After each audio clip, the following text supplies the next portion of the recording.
en voix off un petit extrait du livre. Je vous laisse fermer les yeux si vous le souhaitez et imaginer les pages et les mots défiler devant vos yeux. Le ciel s'assombrit et, au loin, une ondée efface déjà la ligne d'horizon. Les fins de journée sont orageuses ces temps-ci, les nuages susceptibles. Un rien semble les contrarier. La mer, elle, continue son travail de sape contre le banc de sable, contre la falaise aussi, inlassablement. Elle sera là demain, quelle que soit l'humeur du ciel ou celle des poissons. Arthur remet sa chemise et crie : « Reviens, Louis, tu es tout bleu. Encore, papy, encore, s'il te plaît. Je nage jusqu'à la bouée. Louis, une prochaine fois. Il commence à faire froid. » À regret, Louis sort de la mer en grelottant et se jette avec force dans les bras de son grand-père, qui lui tend la serviette de plage.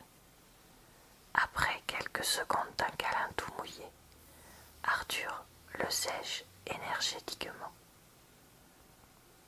Bâti comme un trombone à nœuds, avec ses épaules maigres et ses genoux cagneux, le jeune trublion, aux cheveux tout ébouriffés, arbore une moue réprobatrice.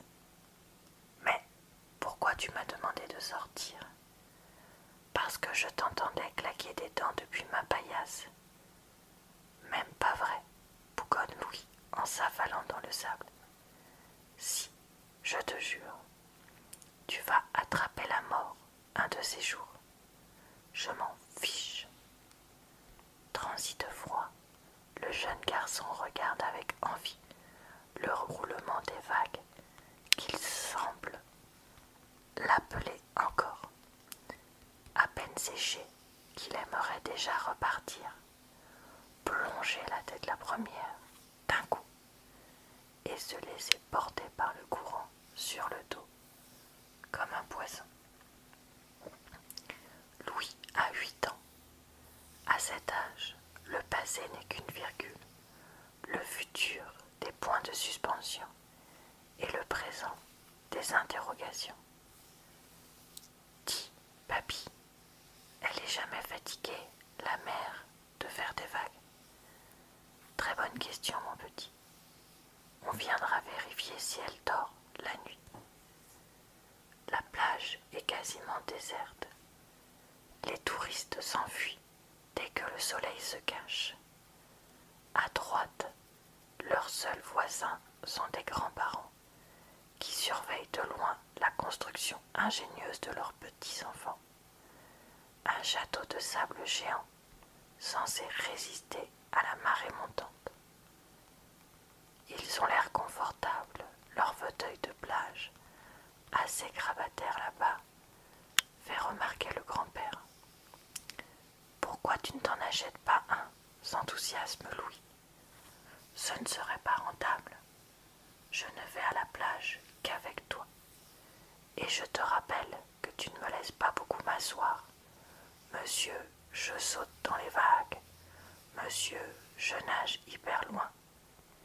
Et puis, je tiens à rester le fringant senior que tu as devant toi, déclare-t-il en se relevant avec difficulté de sa natte de plage. Enfin debout, il demande, fier, les mains sur les hanches. Louis, je vais chercher une glace. Je te prends comme d'habitude. Oui, s'il te plaît, papy.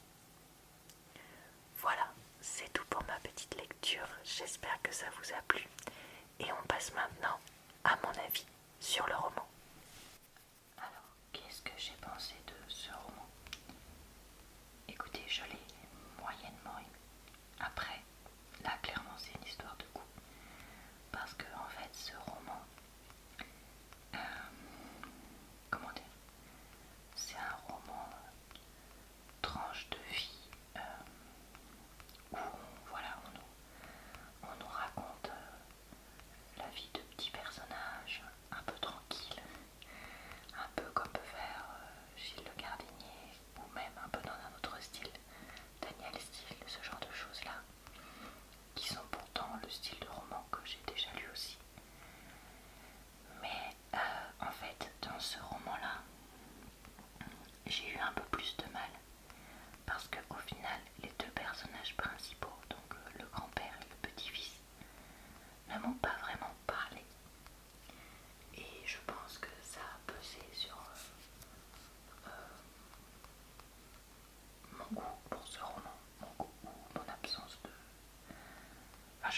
j'arrive pas à parler, mais je pense que vous comprenez ce que je veux dire.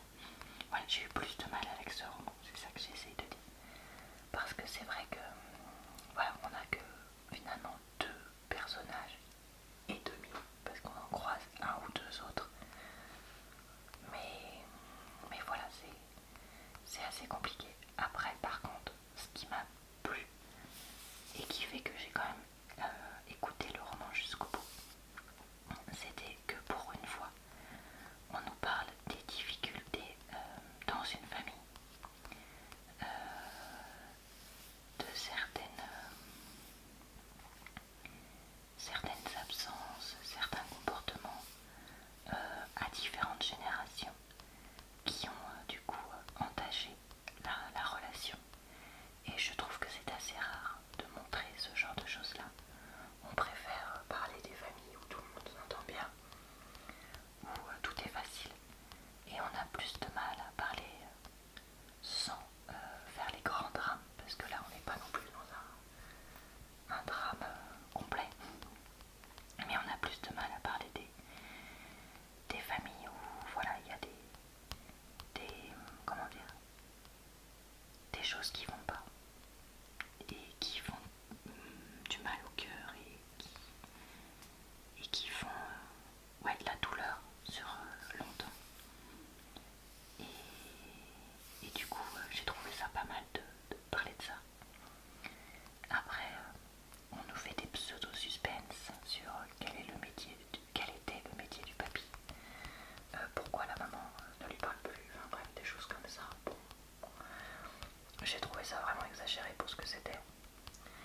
Par contre, je tiens à dire que le lecteur, enfin l'acteur qui lit le livre est vraiment très bon, avec une voix très agréable. Et du coup, ça rend le côté livre audio vraiment sympa.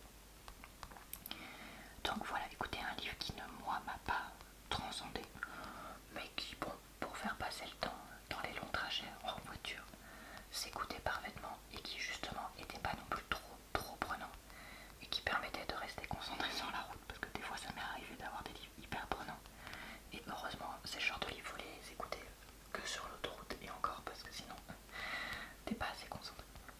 Donc voilà, écoutez, un petit livre gentil. À qui est-ce que je le conseille? Ben à des femmes de tout âge. Est-ce que des hommes aimeraient ce genre de roman? Je sais pas. Je sais pas si